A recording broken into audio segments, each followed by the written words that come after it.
Tuhan sertamu dan sertamu juga. Inilah Injil Yesus Kristus menurut Santo Lukas. Dimuliakanlah Tuhan. Para pemungut cukai dan orang berdosa biasa datang kepada Yesus untuk mendengarkan Dia. Maka bersungut-sungutlah orang Farisi dan ahli-ahli Taurat, katanya, Ia menerima orang-orang berdosa dan makan bersama-sama dengan mereka. Maka Yesus menyampaikan perumpamaan ini kepada mereka. Ada seorang mempunyai 2 anak laki-laki. Kata yang bungsu kepada ayahnya, Bapa, berikanlah kepadaku bagian harta milik kita yang menjadi hakku. Lalu ayahnya membagi-bagikan harta kekayaan itu di antara mereka. Beberapa hari kemudian anak bungsu itu menjual seluruh bagiannya itu lalu pergi ke negeri yang jauh. Di sana ia memboroskan harta miliknya itu dengan hidup berfoya-foya. Setelah dihabiskan harta miliknya, timbullah bencana kelaparan di negeri itu dan ia pun mulai melarat. Lalu ia pergi dan bekerja pada seorang majikan di negeri itu. Orang itu menyuruhnya ke ladang untuk menjaga babi. Lalu ia ingin mengisi perutnya dengan ampas yang menjadi makanan babi itu, tetapi tidak seorang pun memberikannya kepadanya.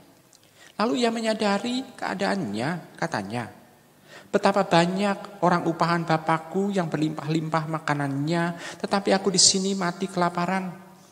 Aku akan bangkit dan pergi kepada Bapakku dan berkata kepadanya, Bapak, aku telah berdosa terhadap surga dan terhadap Bapa. Aku tidak layak lagi disebut anak Bapa. Jadikanlah aku menjadi salah seorang upahan Bapa. Maka bangkitlah ia dan pergi kepada bapaknya. Ketika ia masih jauh, ayahnya telah melihat dia, lalu tergeraklah hatinya oleh belas kasihan. Ayah itu berlari mendapatkan dia, lalu merangkul dan menciumi dia. Kata anak itu kepadanya, Bapa, aku telah berdosa terhadap surga dan terhadap Bapa. Aku tidak layak lagi disebut anak Bapa. Tetapi ayah itu berkata kepada hamba-hambanya, lekaslah bawa kemari jubah yang terbaik dan pakaikanlah kepadanya, kenakanlah cincin pada jarinya dan sepatu pada kakinya, dan ambillah anak lembu tambun itu, sembelihlah dia, marilah kita makan dan bersukacita, sebab anakku ini telah mati dan menjadi hidup kembali, ia telah hilang dan didapat kembali. Maka mulailah mereka bersukaria. Tetapi anaknya yang sulung sedang berada di ladang. Ketika ia pulang dan dekat di rumah, ia mendengar bunyi seruling dan nyanyian tari-tarian. Lalu ia memanggil salah seorang hamba dan bertanya kepadanya, apa arti semuanya itu? Jawab hamba itu, adikmu telah kembali dan ayahmu telah menyembelih anak lembu tambun karena ia mendapatkan kembali anak itu dengan selamat. Maka marahlah anak sulung itu dan ia tidak mau masuk. Lalu ayahnya keluar dan berbicara dengan dia. Tetapi ia menjawab ayahnya, katanya, telah bertahun-tahun aku melayani Bapa, dan belum pernah aku melanggar perintah Bapa. Tetapi kepadaku belum pernah Bapa memberi seekor anak kambing pun untuk bersukacita dengan sahabat-sahabatku. Tetapi baru saja datang anak Bapa yang memboroskan harta kekayaan Bapa bersama dengan pelacur-pelacur.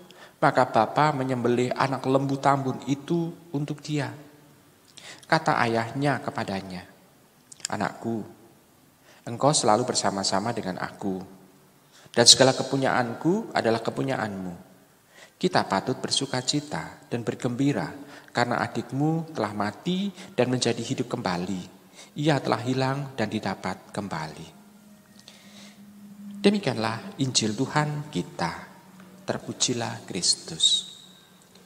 Ibu bapak, saudara-saudari yang terkasih dalam Yesus Tuhan,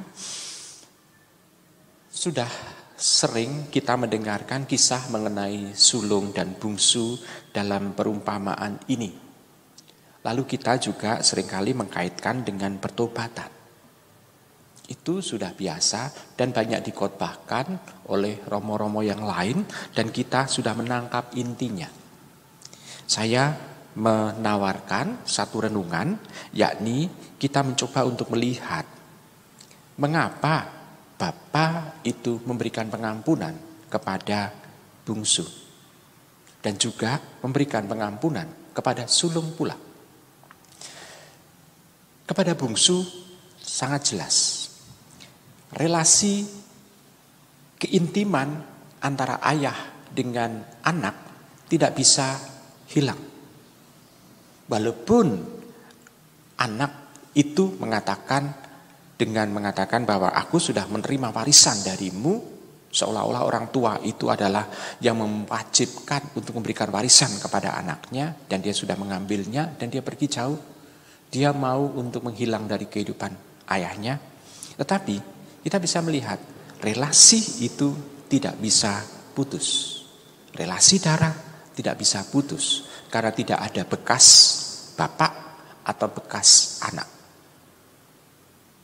Maka pada saat anaknya itu pulang karena merana, menderita, karena situasi kebodohan akan tindakan-tindakan yang sudah dilakukan oleh sang bungsu itu atau anaknya itu, ayahnya mengembalikan martabat anak itu kembali menjadi anak di dalam keluarganya. Pengampunan intinya adalah mau untuk mengembalikan martabat kembali ke martabat semula, walaupun dosanya itu sangat-sangat berat. Kita bisa melihat anak bungsu itu sudah menjauh dari bapaknya dan dia menganggap bahwa bapaknya itu sudah mati dengan dia meminta warisan.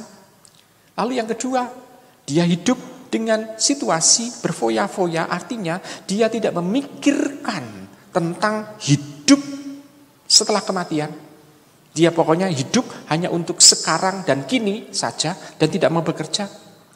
Lalu yang ketiga, kita bisa melihat bahwa dia bekerja di tempat untuk peternakan babi dan dia makan pula itu dari makanan babi. Di situ juga kita bisa melihat kalau orang-orang Yahudi adalah babi salah satu dari binatang yang haram, dan juga itu adalah misalnya ada banyak sekali yang diharamkan oleh orang-orang Yahudi pada waktu itu, misalnya onta, misalnya seafood segala macam itu, dan juga babi antara lain.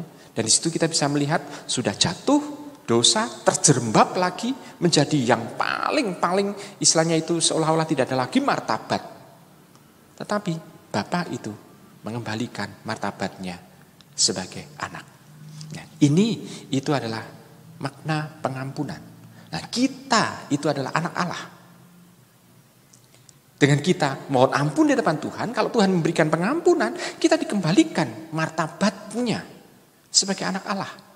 Sebagai anak Allah itu maksudnya apa? Ya seperti pada waktu Adam diciptakan, Hawa diciptakan sebelum ada dosa.